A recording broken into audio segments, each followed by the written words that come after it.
بسم اللہ الرحمن الرحیم۔ السلام علیکم۔ تھامس ایڈیسن ایک مشہور اور نامور سائنسدان جنہوں نے بہت سی ایجادات کی۔ آج میں آپ کے سامنے تھامس ایڈیسن کی زندگی کا ایک بڑا شاندار واقعہ شیئر کروں گی۔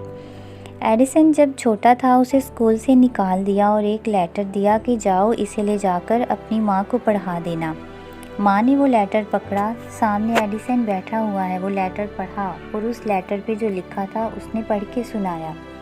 ایڈیسن بیٹا، اس میں لکھا ہوا ہے کہ آپ کا بچہ بڑا ذہین ہے، وہ اتنا فطین اور ذہین ہے کہ اسکول بڑا پیچھے ہے اور آپ کا بچہ اس سے بہت آگے ہے۔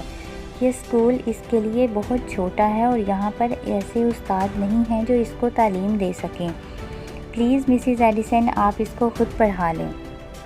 لہٰذا مسز ایڈیسن نے خط پڑھا اور اس لیٹر کو بند کیا اور کہا کہ بیٹا میں تمہیں خود پڑھاؤں گی، اسکول تمہیں اچھا نہیں پڑھا سکتا، اسکول بہت پیچھے ہے۔ یہ کہنا تھا کہ تھامس ایڈیسن کو اس سے بہت موٹیویشن ملی اور انہوں نے اتنی ایجادات کی کہ 149 ایجادات کی۔